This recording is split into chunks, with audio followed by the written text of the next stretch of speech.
जादुई तोता। एक छोटे से गांव में एक गरीब परिवार रहता था। उस परिवार में रामू और उसकी बीवी सीता उसके बेटे चिंटू के साथ रहते थे। उसी गांव में एक तोता भी रहता था। उसका नाम था रघु। वो किस्मत का धनी था। जहां भी जाता वहां किसी भी चीज की कमी नहीं पड़ती थी। एक दिन रघु उड़ते उड़ते उस गरीब परिवार के घर गया।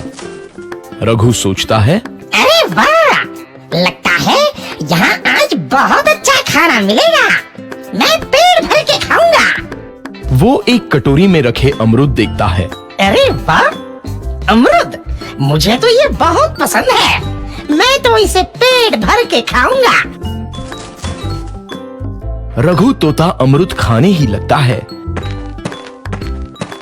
तभी सीता रघु को अमरूद खाते देखती है तो गुस्सा हो जाती है और उसे वहां से भगा देती है। भाग यहाँ से, न जाने कहां से आ जाते हैं। मैं तो परेशान हो गई हूं इनसे। सीता के भगाने के बाद रघु चुपचाप से एक कोने में रहता है। धीरे धीरे उस परिवार की बरकत होने लगती है। एक दिन रामू और सीता खाना खाते वक्त बातें करते हैं। आजकल हमारी बहुत तरक्की हो रही है, काम भी अच्छा चल रहा है। रामू कहता है। इस पर सीता कहती है, सच कहा, भगवान हमेशा ऐसे ही हम पर मेहरबान रहे। बेटा चिंटू भी कहता है, पिताजी, मुझे खिलौना लेके दो ना, मेरे सभी दोस्तों के पास है। रामू कहता है, ठीक है, जरूर लाऊंगा। सीता कहती है, कितने खुश है सब, मेरे परिवार को किसी की नजर ना लगे। एक तरफ ऐसी बातें होती हैं तो दूसरी तरफ रसोई में रघु तोता भी अमरूद खाते रहता है। मजा आया, अमरूद खाया, मजा आया, अमरूद खाया, मजा आया। तभी सीता रसोई में आती है और रघु तोते को अमरूद खाते देख बहुत गुस्सा होती है। सीता रघु को बाहर निकालने के लिए पिंजरे में अमरूद रखती है।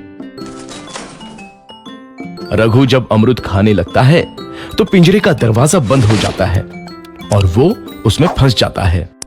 मुझे बाहर निकालो, मैं यहाँ फंस गया हूँ, मुझे बचाओ। अगले दिन सीता पिंजरा उठाकर बाहर दूर उस रघु को छोड़ देती है। रघु के जाते ही उनके घर आई बरकत धीरे धीरे कम हो जाती है। उन्हें बहुत घाटा होता है। सीता कहती है, ये क्या हो रहा है? अचानक इतना कैसे बदल गया? अभी तक तो सब कुछ अच्छा चल रहा था। रामू कहता है, लगता है भगवान हम पर रूठ गए हैं। चिंटू भी कहता है, लगता है अब मुझे खिलौने भी नहीं मिलेंगे। और वो रोने लगता है और बाहर चला जाता है। कुछ दिन बाद रघु तोता फिर से उस घर में आता है। वापस आया, मैं वापस आया। अब मैं जमकर अमरूद खाऊंगा। रघु सीधा रसोई घर में चला जाता है और अमरूद खाने लगता है। कुछ देर बाद सीता रसोई में आती है और रघु को देख कहती है, एक तो घर में पहले से इतनी दिक्कत चल रही है और ऊपर से ये तोता मुझे और परेशान कर रहा है। सीता रघु को वहां से भगा देती है।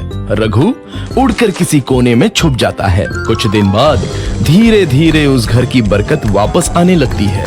काम भी अच्छे से चलने लगता है। एक रात जब रघु तोता अमरूद खाने जाता है तो पिंजरे में फंस जाता है। ये लोग आखिर चाहते क्या हैं? एक तोते को शांति से अमरूद खाने क्यों नहीं देते? मैं कौन सा चोरी कर रहा हूँ? बस अमरूद ही तो खा रहा हूँ। तभी रामू वहां आता है और पिंजरे में रघु तोते को देख उसे बाहर छोड़ देता है। ये तोता भी कितना जिद्दी है, बार बार वापस आ जाता है। जैसे ही रामू रघु को छोड़ देता है, अगले दिन से फिर से उनके घर की बरकत जाने लगती है। काम में घाटा होता है। किसी को समझ नहीं आ रहा था कि ऐसा क्यों हो रहा है। रघु तोता घर आता है तो अचानक बरकत आती है और जब रघु तोता को बाहर निकालते हैं तो बरकत चली जाती है। एक दिन सीता रघु तोते के घर आने और बाहर जाने की स्थिति पर नजर रखती है। ये तोता जब भी घर आता है तो घर में बरकत आती है और जैसे ही ये घर से बाहर जाता है तो उसी के साथ बरकत भी चली जाती है। कहीं ये जादुई तोता तो नहीं है? अगली बार जब ये तोता घर आएगा तो मैं इसे कहीं नहीं जाने दूंगी। सीता रघु का बहुत इंतजार करती है, लेकिन रघु तोता दोबारा उस घर में कभी नहीं आता।